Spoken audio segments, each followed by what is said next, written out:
क्या आप यकीन करेंगे कि एक लड़की जिसकी शादी के सिर्फ 11 दिन बाद उसकी पूरी दुनिया उजड़ गई थी, उसी लड़की को पहली ही मुलाकात में देश के सबसे बड़े गायक ने शादी के लिए प्रपोज कर दिया था। सुनने में यह किसी फिल्म की कहानी लगती है, लेकिन यह हिंदी सिनेमा की सबसे खूबसूरत और भावुक प्रेम कहानियों में से एक है। यह कहानी है महान गायक और अभिनेता किशोर कुमार और अभिनेत्री लीना चंदावरकर की। साल 1975 में लीना चंदावरकर की शादी गोवा के पहले मुख्यमंत्री दयानंद बंडोड़ के बेटे सिद्धार्थ बंडोडकर से हुई थी। शादी के बाद एहसास कर रहा था कि उनकी जिंदगी खुशियों से भर गई है, लेकिन किस्मत को कुछ और ही मंजूर था। शादी के महज 11 दिन बाद सिद्धार्थ को गलती से गोली लग गई। करीब 11 महीने तक जिंदगी और मौत से लड़ने के बाद उनका निधन हो गया। सिर्फ 25 साल की उम्र में लीना विधवा हो गई। इस हादसे ने उन्हें अंदर तक तोड़ दिया और लंबे समय तक गहरे सदमे और डिप्रेशन में रहीं। उधर किशोर कुमार भी जिंदगी में कई उतार चढ़ाव देख चुके थे। अपनी मस्ती, हंसी और अनोखे अंदाज के लिए मशहूर किशोरदा के दिल में भी बहुत दर्द छिपा था। इसी दौरान उन्होंने अपनी फिल्म प्यार अजनबी है के लिए लीना चंदावरकर से मुलाकात की। पहली मुलाकात के दौरान बातचीत चल रही थी कि अचानक किशोरदा ने मुस्कुराते हुए पूछा, क्या आप भविष्य में दोबारा शादी करना चाहेंगी? लीना ने इसे एक सामान्य सवाल समझा और हंसते हुए कहा, अगर सही इंसान मिला तो जरूर। इतना सुनते ही किशोरदा ने मुस्कुराकर कहा, तो मेरा प्रस्ताव सबसे पहले समझिए। यह सुनकर लीना कुछ पल के लिए हैरान रह गई। सामने खड़े थे देश के सबसे मशहूर गायक, जो पहले ही 3 बार शादी कर चुके थे। लेकिन किशोरदा ने बात को मजाक में टाल दिया और माहौल हल्का कर दिया। किशोर कुमार समझ चुके थे कि लीना अंदर से पूरी तरह टूट चुकी है। उन्होंने कभी उन पर कोई दबाव नहीं बनाया। वह चाहते थे कि लीना फिर से मुस्कुराना सीखे।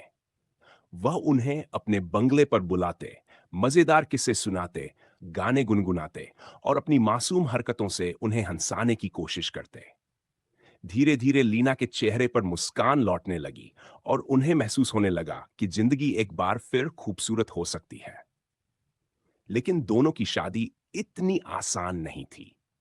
जब लीना के पिता को पता चला कि उनकी बेटी खुद से लगभग 20 साल बड़े और 3 बार शादी कर चुके किशोर कुमार से शादी करना चाहती है, तो उन्होंने इस रिश्ते से साफ इनकार कर दिया। किशोर कुमार हार मानने वालों में से नहीं थे। वे खुद धारवाड़ में लीना के घर पहुंचे। कहा जाता है कि उन्होंने अपने चिर परिचित अंदाज में गाने गाए, सबका दिल जीत लिया और आखिरकार लीना के पिता भी इस रिश्ते के लिए मान गए। साल 1980 में किशोर कुमार और लीना चंदावरकर शादी के बंधन में बंध गए। किशोर कुमार की पहली शादी रूमा गुहा ठाकुरता से हुई थी, जिनसे उनके बेटे अमित कुमार हैं। इसके बाद उन्होंने अभिनेत्री मधुबाला से शादी की और उनके आखिरी समय तक उनका साथ निभाया। फिर साल 1976 में उनकी शादी योगिता बाली से हुई, लेकिन यह रिश्ता ज्यादा समय तक नहीं चल सका। आखिरकार लीना चंदावरकर के रूप में किशोर कुमार को वह जीवन संगिनी मिली, जिसके साथ उन्हें सच्चा सुकून मिला। शादी के कुछ समय बाद उनके बेटे सुमित कुमार का जन्म हुआ। लीना ने कई बार बताया है कि जब वह 7 महीने की गर्भवती थी, तब किशोरदा उनका इतना ख्याल रखते थे जैसे किसी छोटे बच्चे का रखा जाता है। उनका प्यार सिर्फ शब्दों में नहीं, बल्कि हर छोटी छोटी बात में दिखाई देता था।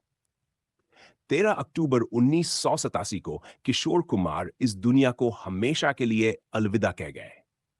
लेकिन उनका प्यार, उनकी यादें और लीना चंदावरकर के साथ उनकी यह अनोखी प्रेम कहानी आज भी लोगों के दिलों में जिंदा है।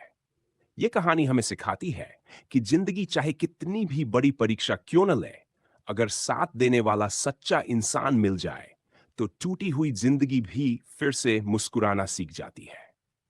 अगर आपको ऐसी अनसुनी और दिल को छू लेने वाली फिल्मी कहानियां पसंद है, तो वीडियो को लाइक करें, चैनल को सब्सक्राइब करें और कमेंट में बताइए कि किशोर कुमार का आपका सबसे पसंदीदा गाना कौन सा है।